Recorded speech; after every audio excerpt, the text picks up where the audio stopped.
2025년 11월 마트 계산대 앞에서는 작년과 동일한 금액을 지불했지만 장바구니는 눈에 띄게 가벼워진 기이한 현상이 목격되고 있습니다. 이것은 단순한 착각이 아니라 소비자 물가가 전년 대비 2.4% 상승했다는 통계청의 차가운 숫자가 증명하는 명백한 현실입니다. 더 심각한 문제는 지금 이 순간에도 은행 통장에 잠들어 있는 현금의 가치가 소리 없이 증발하고 있다는 사실입니다. 오래전 세계 중앙은행들이 1령톤이 넘는 금을 사재기하며 현금 대신 실물 자산을 확보한 것은 결코 우연이 아닙니다. 세계적인 투자자 레이 달리오가 현금은 쓰레기라고 경고하며 금과 원자재로 막대한 수익을 올린 배경에는 이러한 거시적 흐름이 존재합니다. 왜 어떤 이들은 가만히 있어도 부가 늘어나고 어떤 이들은 성실히 일해도 자산이 줄어드는지 그 근본적인 원리를 파헤쳐봅니다. 오늘 우리는 인플레이션이 만들어내는 부의 이동 구조와 살아남은 자산들의 역사적 데이터를 통해 자산을 지키는 실전 전략을 분석할 것입니다. 한국은행의 물가 안정 목표치인 2%를 3개월 연속 상회한 지금의 경제 상황은 우리에게 즉각적인 대응을 요구하고 있습니다.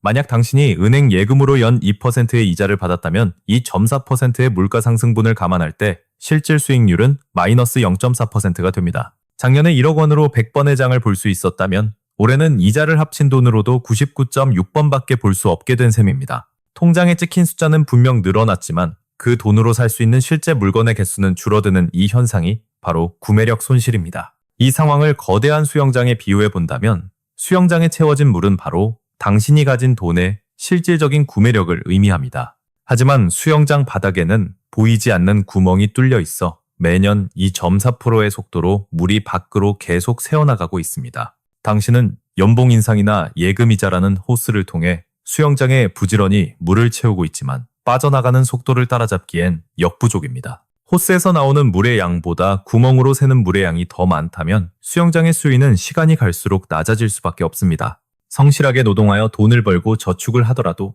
물가 상승 속도가 더 빠르다면 우리는 구조적으로 가난해질 수밖에 없는 것입니다.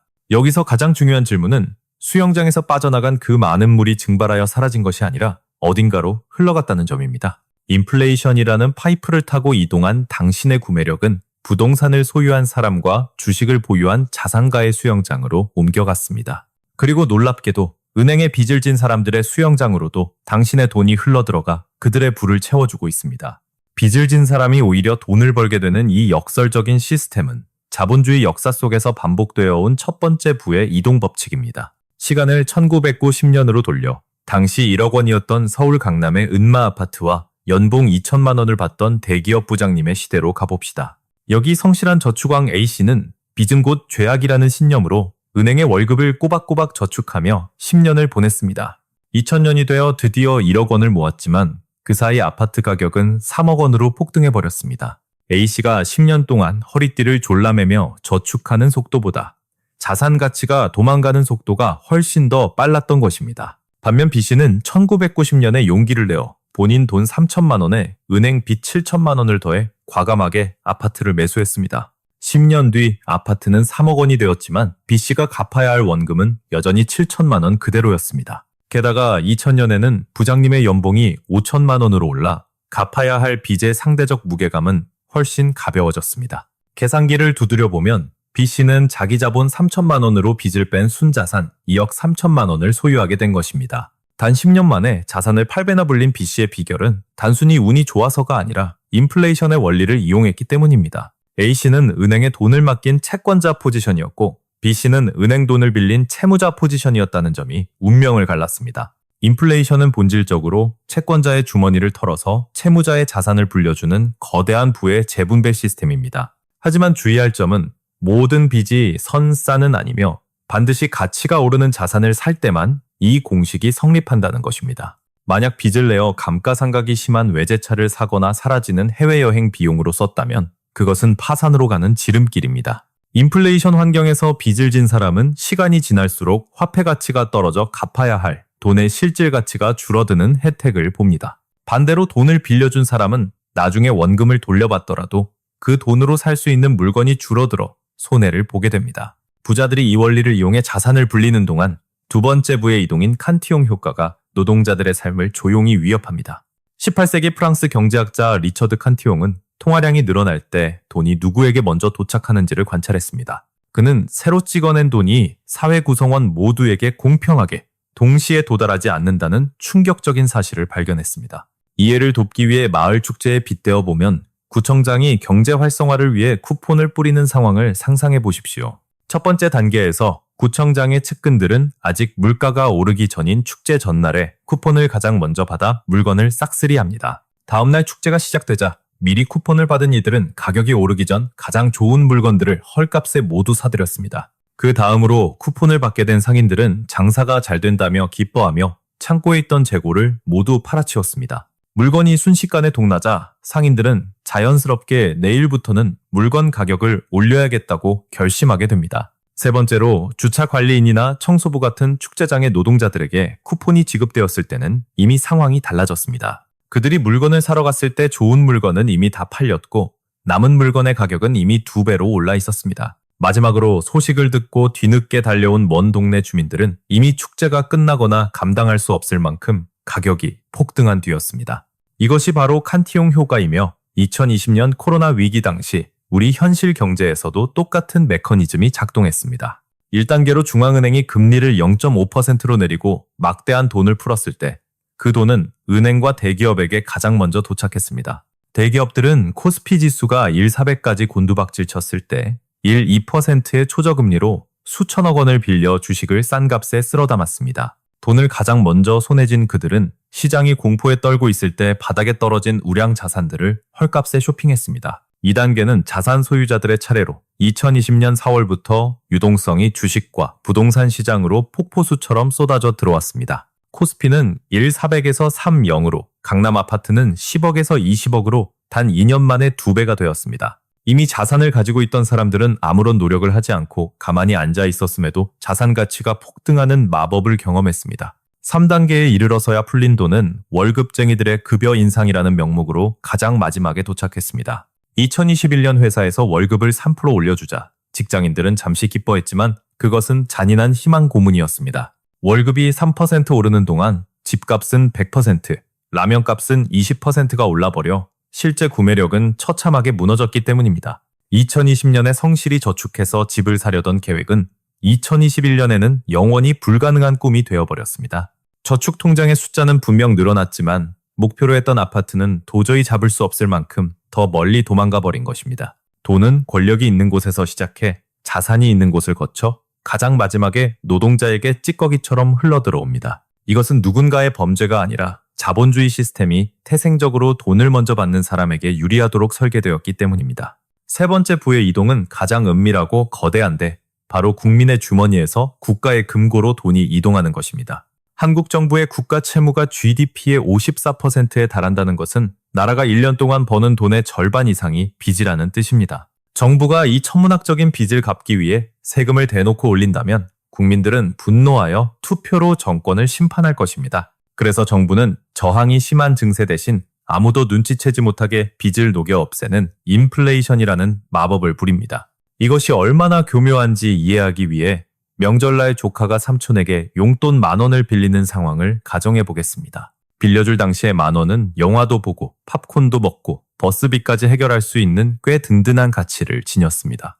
1년 뒤 조카가 약속대로 10,000원 지폐 한 장을 갚았지만 그 사이 물가가 50%나 폭등해버렸습니다.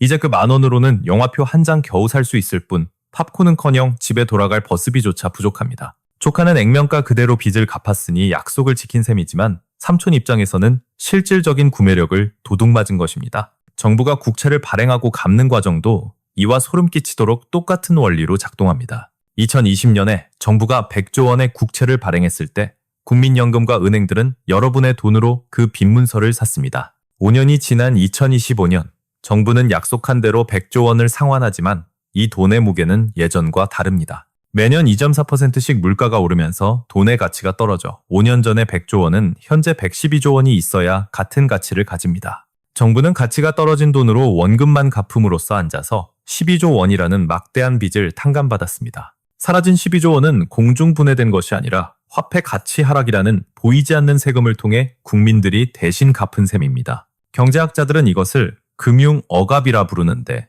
국민들이 거부할 수 없도록 시스템적으로 강제하기 때문입니다. 실제로 미국은 2차 세계대전 직후 GDP 대비 120%나 되던 빚 더미를 이 방식으로 해결했습니다. 1950년대부터 70년대까지 20년 동안 물가를 꾸준히 올려 빚의 실질 가치를 4분의 1 토막으로 만들어버린 것입니다. 국채를 믿고 샀던 성실한 저축자들의 구매력이 서서히 녹아내려 정부의 무거운 빚짐을 대신 짊어졌습니다. 더 무서운 사실은 2025년, 지금 이 순간에도 여러분의 예금 통장에서 정부의 빚을 갚기 위한 돈이 조용히 빠져나가고 있다는 점입니다. 정리하자면 인플레이션은 채권자에서 채무자로, 노동자에서 자산가로, 그리고 국민에게서 정부로 부를 이동시키는 거대한 펌프입니다. 이 흐름을 거스르지 않고 살아남는 유일한 방법은 손해보는 쪽이 아니라 이득을 보는 포지션으로 과감하게 이동하는 것입니다. 정부가 마음대로 찍어낼 수 없는 유한한 자산인 부동산, 주식, 금, 원자재를 확보하고 좋은 빚을 활용하는 전략가가 되어야 합니다. 역사는 이미 정답을 알고 있습니다. 1970년대 오일 쇼크와 극심한 인플레이션이 덮쳤을 때 어떤 자산이 살아남았는지 확인해 봅시다. 당시 물가가 하늘 높은 줄 모르고 치솟는 혼란 속에서도 금은 10년 동안 연평균 실질 수익률 9.2%를 기록하며 빛났습니다. 원자재 역시 586%라는 놀라운 수익률을 기록하며 화폐 가치가 휴지 조각이 되는 상황에서 강력한 방어막이 되어주었습니다. 부동산 또한 고금리 상황이었음에도 불구하고 가치를 방어해냈고 고정금리로 대출받은 사람들은 오히려 큰 부를 축적했습니다. 반면 가장 비참한 성적표를 받은 자산은 현금과 채권이었으며 이들을 붙들고 있던 사람들은 실질 수익률 마이너스의 밑에 빠졌습니다. 투자의 귀재 워런 버핏은 가격을 올려도 고객이 떠나지 않는 기업을 사라며 인플레이션 시대의 생존 법칙을 강조했습니다. 원가가 올랐을 때 그 부담을 소비자 가격에 전가해도 애플처럼 충성 고객이 지갑을 여는 가격 결정력이 있는 기업만이 살아남습니다. 레이 달리오는 현금은 쓰레기다라는 다소 과격한 표현으로 인플레이션 시기에 현금을 들고 있는 것이 얼마나 위험한지 경고했습니다. 그가 제안한 해법은 물가 연동체, 금, 원자재, 주식을 적절히 섞어 어떤 경제 상황에서도 수익을 내는 올웨더 포트폴리오입니다. 하지만 빚을 활용하라고 해서 아무 빚이나 끌어다 쓰는 것은 자살행위와 다름없으니 각별히 주의해야 합니다. 첫째, 변동금리 대출은 금리가 3%에서 5%로만 뛰어도 이자 부담이 2.5배 폭증할 수 있는 시한폭탄입니다. 둘째, 자동차 할부나 명품 카드값 같은 소비재 빚은 자산을 늘려주는 것이 아니라 미래의 소득을 갉아먹는 악성 부채입니다. 셋째, 과거에는 황금알을 낳는 거위였던 전세 갭 투자는 2025년 전세 사기와 역전세난을 거치며 이제는 위험한 도박이 되었습니다. 그렇다면 당장 오늘부터 우리는 무엇을 해야 할까요? 실전에서 바로 적용할 수 있는 6가지 핵심 전략을 공개합니다. 첫 번째 원칙은 전체 자산에서 현금 비중을 20% 이하로 줄이고 과감하게 자산으로 바꾸는 것입니다. 현금은 매년 2.4%씩 녹아내리는 얼음과 같으므로 딱 6개월치 비상금만 남겨두고 나머지는 모두 일하게 만들어야 합니다. 내일 당장 세제 혜택이 있는 ISA 계좌를 개설하고 개별 종목 대신 시장 전체를 사는 SP500 ETF부터 매수하십시오. 두 번째 전략은 원달러 환율일 500원 시대를 대비해 자산의 30%는 달러 예금이나 미국 주식 같은 달러 자산으로 분산하는 것입니다. 세 번째, 한국은행의 금리 방향을 주시하여 인하 시기엔 주식과 부동산을, 인상 시기엔 채권 비중을 늘리는 유연함을 가지십시오. 네 번째, 자산 대비 부채 비율은 50% 이하로 엄격히 관리하고 빚은 오직 가치가 오르는 자산을 사는 데만 사용해야 합니다. 다섯 번째, 화폐 시스템 자체가 흔들릴 때를 대비한 최후의 보험으로 포트폴리오의 50%는 반드시 금 ETF나 골드바로 채우십시오. 여섯 번째, ISA 계좌의 비과세 한도를 최대한 활용하여 배당주와 ETF 투자에서 발생하는 세금을 아끼는 것이 수익률을 지키는 비결입니다.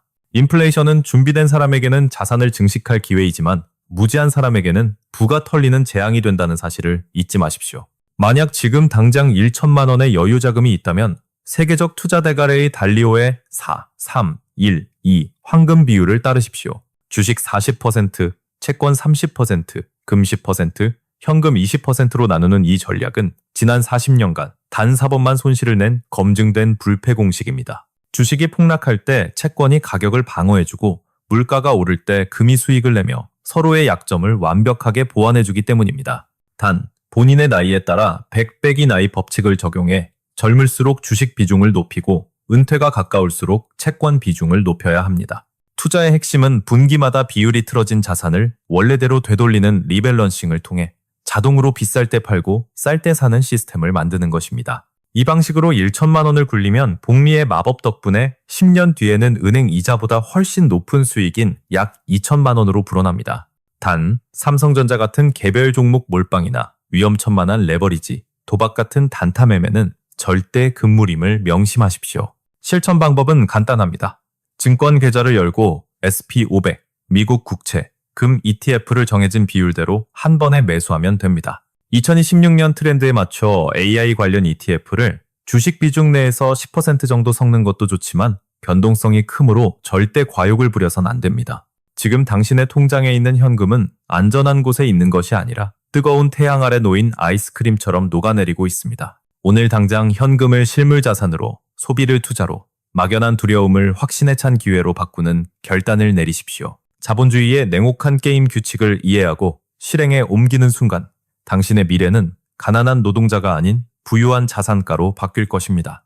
200조 원을 굴린 거인의 어깨 위에 올라타 어떤 경제 위기에도 흔들리지 않는 편안한 부의 길을 걸어가시길 바랍니다. 오늘 영상이 여러분의 경제적 자유에 도움이 되셨다면 구독과 좋아요를 눌러 더 스마트한 투자 정보를 가장 먼저 받아보세요.